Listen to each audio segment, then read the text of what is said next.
What's the number one thing that you wanted to say during those 6 years that you never got to say to the people? That because I'm sure you're reading blogs, you're seeing tweets, you're seeing people talk about you, and there's just you can't correct the record, right? It's a list of things, but just like off the top of my head, number one, I didn't shoot myself.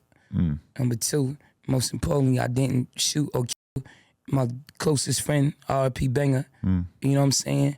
Number three, I didn't go into Urban Plaza on some gangster aggressive shit. I went there to work. You know what I'm saying? I went there to go be a guest appearance. I don't even with I'm not like a person that hangs out in no rap clubs and be chilling and shit for free. I went there to go work. Number four, which was mad important that I couldn't say, is that when I walked in there, the Ratstone, he had a gun like in his waist. I mean, not in his waist, in his hand on his waist, yelling out what's popping aggressively. So as soon as you walk in, you see him and he's doing that? Not as soon as we walk in. He's like behind. It's a crowded-ass room. It's mad people. But as soon as the first instance where we could get to see him, he's yelling what's popping, gun out. According to Chano, he had the gun out already. You know what I'm saying? That's according to Mano Chano. That's what Mano Chano said. That's a fact. He had the gun out already. But when I come, people are trying to make it seem like, hey, yo, I came in the room aggressively and I've seen this person, I went at them. No, it just so I chose fight or flight. People can't fathom the fact of somebody got a gun out and you don't be like, yo, damn, yo, you got it, or yo, whatever. Like, that's an act of aggression. That's an act of terrorism, war. You pull a gun out on me, either I'm going to punch you in your face and I'm going to go to take the gun. Well, it would have been hard to run anyway, presumably. Where you gonna run you're to? in a fucking backstage we like area. As close as us as we Probably are. like one door, right? And there's people, one door, I'm going to the door. This person was standing in front of the door that I had to go to. So it wasn't like I had to go across the room and no shit like that. He's standing in front of the door that I got to go into to go downstairs to go to the stage. You know what I'm saying? So those is like a bunch of the things that I had been wanted to talk about that I couldn't say because it's details of the case and shit. You know what I'm saying? Right. And it just like all the little narratives that I ain't mad if some shit is true, but when people make up some shit, it's like, come on, let's deal in facts here. Right. Yeah, because I mean, one of the narratives that people were kind of pushing was that you almost like, set your man up, rest in peace, to go do something, like as if you sort of like encouraged him to go start a fight with Tax in a situation where you didn't necessarily have to. Right, yeah, that's cat. That's not true at all. Even in the court documented facts show that ain't true. You know what I'm saying? I would never do that. And then I'm not even that type of person. Like, I'm gonna get active myself. I'm not one of these rappers that be getting friendly extorted or having people around them that, you know what I'm saying, crash dummies and shit like that. Like, and I'm willing to knuckle up with whoever myself. You feel me? Type shit. We always gonna be on that time first. Like, so wherever they get that shit from, it's just made up shit just to try to move the goalposts.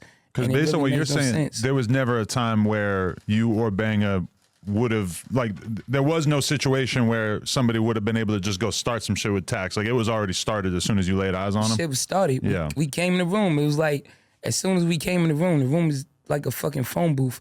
It's right there, tight-ass room. We walk into the VIP. We not even knowing who's in there.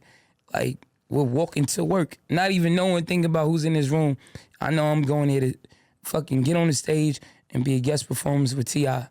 I don't even know who else is in this other VIP room, but I got to get to that way. And as soon as we get past the first initial people of me saying what's up, pictures taken, all this shit is in video, in court. The next thing, they moving people out the way, and as they move people, this fucking jealous hater piece of shit is standing by the door yelling what's popping and with his strap on him. You know what I'm saying? And like, what's popping, it's an act of aggression. There's war right there. He wasn't there sitting down, minding his business, back turned, sipping fucking Douce and doing nothing, and we came up on him. That wasn't it. I don't never fuck up the money. One thing about me from day one, I've been about getting to the money. You know what I'm saying? So, like, that's why I didn't bring no guns in that venue. I have guns with me. I've had guns with me. You know, now I got actual licensed guns, but of course, you're gonna have guns, but my guns ain't for bum shit. I don't do bum crimes like robbing people and shit. I'm gonna protect myself if somebody come at me we gonna boom them and it's gonna be man down. I mean, But if you carrying a gun in New York City is one thing. Carrying a gun in Irving Plaza is Come on, another bro. thing. Having a gun in Manhattan is another thing. There's just levels to this not shit. even that. When there's a thing called the hip hop police, and if any hip hop artist, you know, I don't know from out of town, but mostly New York, you'll know about them, and it's up to your management to have a good rapport with them. You know what I'm saying? And at that time, my manager, Hovain, rest in peace. Rest in Ho. peace, yeah. He hit them ahead of time. Hey, yo, we going to Irving Plaza tonight, y'all. Like, they not on no bullshit, harassing shit. They just whatever. They cops, you know what I'm saying? And they was like, I bet we'll be out there anyway, so we'll see y'all there. So cool. So why the fuck would we bring guns in a place that's gonna be secure? Like, I feel like being it's fucked up in the urban community. A lot of hood shit where people think being a menace and starting trouble and robbing and killing for no reason makes you real. That don't make you real. You know what I'm saying? If you really getting money make you real. Moving your family out the hood make you real. Taking care of your kids make you real. If it's violence that come with it, with somebody if you gotta protect yours, then by all means, you can lay them down. It doesn't matter. But coming into a place where it's supposed to be work, it ain't no violence, and being on bullshit, it's dumb, it's ignorant. And it ain't what I'm about. It ain't what I've been about. And none of my music I talk about getting to the money, being a hustler. Hustlers know you don't fuck up the money with no violence. Right. But I'ma stand my ground 10 toes down anytime. You feel me? Like, I ain't gonna be, it just is what it is. Like, I'm not on no, I don't know. I don't want to say. But can you talk about shit. the early days of you even having a problem with tax? Because this was such a like well-documented beef, even like years before this happened, because we were all listening to him on his podcast talking about it, and we were hearing stories. I heard wild ass stories about you guys getting into situations outside the bodega a million years ago. You tell me I only deal in facts. That's Right. word to all my money. I only deal in facts. So anything you want to ask me, I'll tell you if it's a fact or not. Because these stories that you probably heard of, I've never heard of them. I don't give that shit no energy like that other than making a record for some money. Right. I made a record dissing like, you gotta understand, it's not like a beef thing. It's real life, like a stalker. I don't know if you ever had a stalker.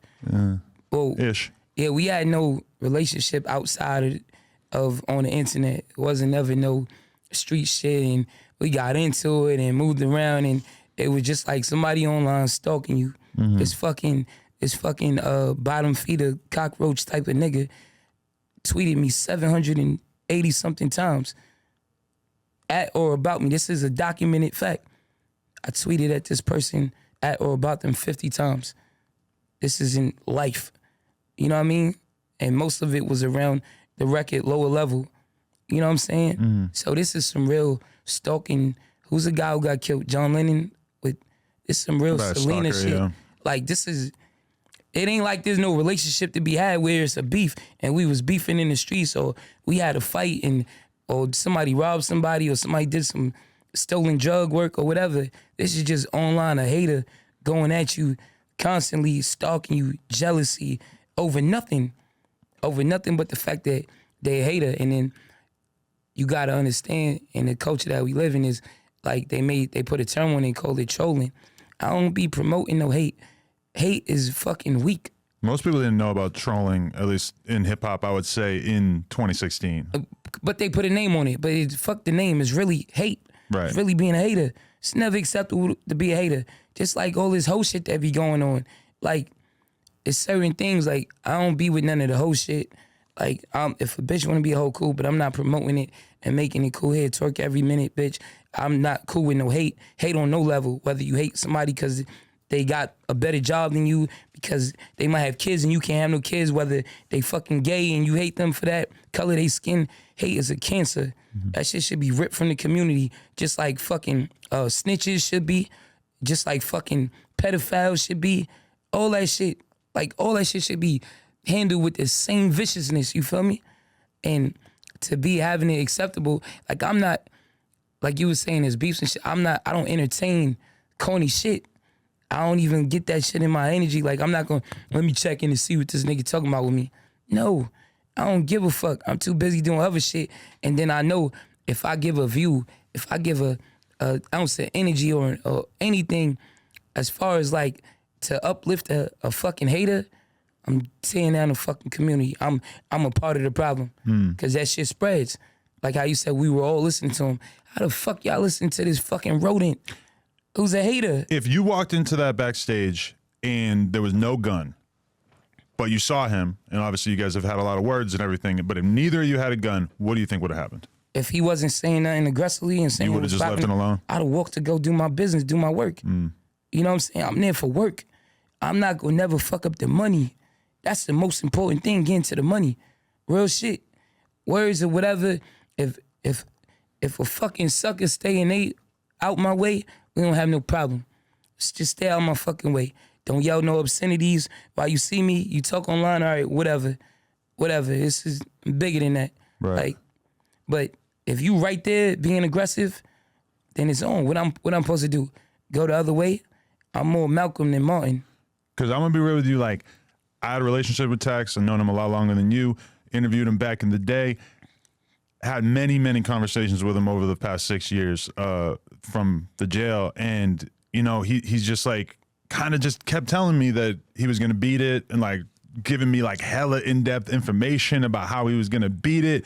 And the whole time I'm still just kind of looking at the facts of the case and being like, are you really going to beat it? Like, how the fuck are you going to beat it? How's he going to beat it? By telling, these are the facts now. I'm not making this shit up. Right. He told his sister to suck a fucking would-be witness's dick to come to court to lie.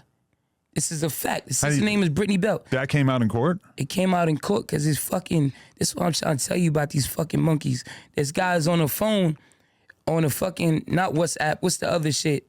What's the app that people think they talking slick on or talking on the low? I don't know. Telegram. Okay. He's talking on Telegram and he's doing voice notes to the girl or whatever it is, and they played him in court. He said, yo, I need you to get with this nigga, do whatever needs to be done, because he's a game changer. I don't give a fuck if you gotta suck that nigga dick. And then she started laughing. He said, no, bitch, I'm serious. Suck that nigga's dick.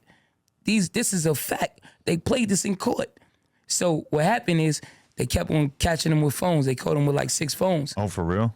Because nobody has ever been more obvious about having a phone behind bars than this fool. Bro, Like, they caught him with like six phones. And Okay, they I went in didn't know there, that, they yeah. did they FBI state investigation work and played out all that shit. This is happening in real time in court. That shit, like, tell him what to say. We'll hook him up with this person, get him a record deal or whatever, because he do music. And then the guy came to court and they playing this. They like, oh, will you corroborate it? And the guy's like, I never got a record deal. Like, all this shit is real facts. I just deal in facts. So I want to know what's some of the stories that you said you heard, because I tell you if it's true or not. well, like one of Some bodega shit. Oh, yeah. I just heard a story from back in the day saying that basically you were trying to sell your mixtape to him outside of a bodega and he told you to fuck off or possibly hit you. I can't remember. And then you sent somebody to do something to him the next day. Oh, that's cat. That's not. No, people don't talk to me like that in person. I look like the type of person somebody who's going to tell fuck off. You know what I'm saying? And I'm in front of a bodega selling mixtape and I send somebody, if you tell me fuck off, why wouldn't I fucking contact right there? Like that I'm from Brooklyn, bro. It was no passive shit where I'm from. You know what I'm saying? You can't come up. There's no stories about me being robbed, victimized. You know what I'm saying? None of that shit. I carry myself with respect. I respect people. And when people disrespect me, it be on. But like, that don't even make sense.